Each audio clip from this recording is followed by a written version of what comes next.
लेकिन ये प्रभुपाद जी का कॉलेज लाइफ का लास्ट ड्रामा था। इसके बाद उन्होंने किसी भी ऐसे चीज़ों में पार्टिसिपेट नहीं किया और उनकी लाइफ भी काफ़ी बिजी हो चुकी थी। अब कॉलेज वर्कलोड बढ़ने की वजह से अभय ने धीरे धीरे जो उनके पिता ने उन्हें विग्रह दिए थे उनकी पूजा करनी भी बंद कर दी।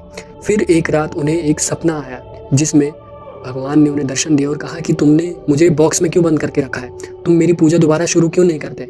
और उसके अगले दिन ही प्रभुपाद जी ने दोबारा से अपना रूटीन फॉलो करना शुरू कर दिया। और ऐसे ही अभय की कॉलेज लाइफ काफ़ी अच्छी चल रही थी और गौर मोहन डे यानी कि उनके पिता भी देख रहे थे कि उनका बेटा बहुत ही अच्छा कृष्ण भक्त बनेगा और वो फिर उनके पिता ने उनका विवाह करवा दिया राधा रानी दत्ता से। प्रभुपाद जी अपने पिता की आज्ञा मानकर उन्होंने विवाह कर भी लिया। प्रभुपाद जी का बचपन का सपना था कि वो जगन्नाथपुरी और वृंदावन जाए, क्योंकि वो बचपन में रथ यात्रा चलाते थे तो उन्हें जगन्नाथपुरी जाने का बहुत मन था। उनका सपना था कि वो जगन्नाथपुरी और वृंदावन जाए।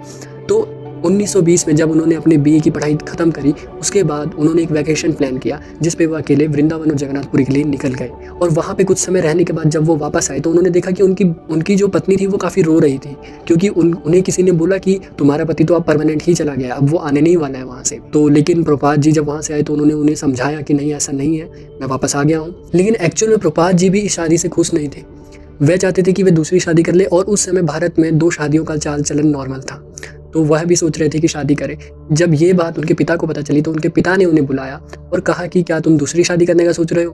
तो प्रभुपाद जी ने बोला कि हाँ मैं दूसरी शादी करना चाहता हूँ। तो उनके पिता ने उन्हें मना कर दिया। उन्होंने बोला कि ये बहुत अच्छी बात है कि तुम्हारा अपनी पत्नी से कोई आकर्षण नहीं है और यही तुम्हें कृष्ण भक्ति में आगे बढ़ने में मदद करेगा और यही भगवान की इच्छा है, तो तुम दूसरी शादी मत करो। और प्रभुपाद जी भी अपने पिता की आज्ञा मानते हुए उन्होंने दूसरी शादी नहीं करी और अपने जीवन को ऐसे ही आगे बढ़ने दिया। लेकिन गौर मोहन दे को उनके भविष्य की भी चिंता थी कि वह आगे जाके कुछ धन भी कमाए। गौर मोहन दे ने अपने एक परम मित्र कार्तिक बोस से बात करी। वह डॉक्टर थे, वह एक क्लिनिक चला रहे थे और उन्हें कहा कि वहाँ पे मेरे बेटे को जॉब दे। और कार्तिक बॉस ने भी उन्हें अपनी कंपनी का डिप्टी मैनेजर बना दिया, क्योंकि कार्तिक बॉस भी चाहते थे कि उन्हें डिप्टी मैनेजर की पदवी पे ऐसे व्यक्ति को बिठाना है जो उनके बेटे समान हो। और अभय उनके लिए उनके पुत्र समान ही थे। और उसी समय गांधी जी का स्वदेशी आंदोलन भी चल रहा था। वे प्रभुपाद जी गांधी जी से बहुत ज़्यादा प्रभावित थे, क्योंकि वह भगवद गीता के टीचिंग्स को रियल लाइफ में उतारने की बात करते थे और रियल लाइफ में उतारते थे। तो प्रभुपाद जी उनसे सीखते थे कि भगवद गीता की जितनी भी टीचिंग्स है उन्हें रियल लाइफ में उतारा जा सकता है। इसलिए वह गांधी जी से काफ़ी प्रभावित थे